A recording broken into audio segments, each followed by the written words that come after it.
The reason I'm involved in cancer research is it's been something that's been of great interest and a passion for me to begin to think about fundamental processes of cancer, what makes a normal cell turn into a cancer cell. And action. The movie is living proof, and it's a story of Dr. Dennis Slamon, who was the gentleman who developed and created Herceptin. The fundamental story of HER2 and Herceptin was based on the concept that if we can figure out what's broken in the cell and what's been important in converting a normal cell to a malignant cell, we could A, develop therapies that were more effective, and B, therapies that were less toxic. So we're able to take DNA out of tumors that have been removed for therapeutic purposes and query that DNA, ask what's wrong with the blueprint, if anything. And what we found was that 25% of women who had breast cancer have an alteration in a gene called HER2, H-E-R2. The women whose tumors contain this had a much more aggressive form of the disease. The alteration of this gene is associated with a bad outcome. That made it a logical target. He takes these complex, jargony ideas and filters them down to whomever he's talking to, and you walk away from the conversation thinking, that doesn't sound that complicated. I could do that, you know, and clearly he's the only one who can. I have the same microscope like in my house. So funny. Is this a comedy you guys are doing, or is this? The question is, when you put this antibody in someone's vein, it's going to expose all the cells to it. Would we impact in a negative way normal cells? So those first patients that went in those phase 1 trials are the real heroes or heroines in this story. Well, the drug you'll be taking finally has a name.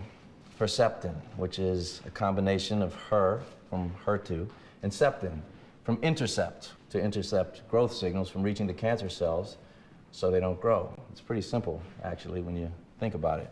But the reality is none of this would have happened, certainly in the timelines it did, without the donor funding from Revlon, EIF, and the Los Angeles community that really got behind, with Lily Tartikoff sort of organizing the fundraiser way back when.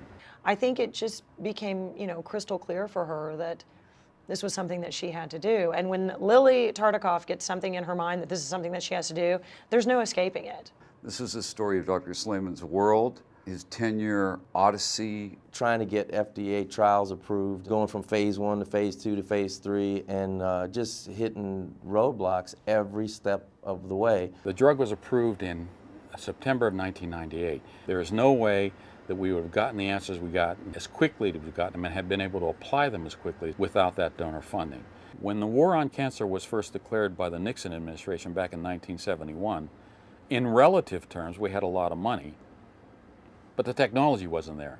So you were all dressed up with no place to go. Now we have the reverse problem. We have incredible technology, but the resources are very constrained. The original work was done in something about this size. When I walked into Denny Slamon's lab, you know, I was expecting something out of a Star Trek episode with super modern equipment and everything, but it really isn't. I mean, it looks like a lab you see in a high school almost. Those are cancer cells. Oh, and you're looking at the nuclei of the cancer cells that contain the DNA. Hopefully, our film will educate people. It really does show you and give you an insight into these women's lives.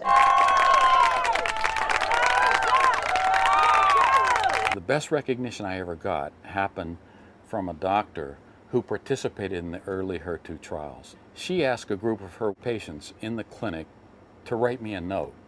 Now, these are women that I've never seen, I'll never know, and writing me a personal letter saying what it was like to be at home with their family, to be able to experience time with their children. And I got to tell you, that meant more to me than almost any award I could have been given. That is a very positive thing to have happen, and that certainly can keep you getting up in the morning saying, I want that to happen more. I want more people to be impacted positively by what we're doing. And I think that's eminently doable. That's me. Hey, Mark. Hey, Mark.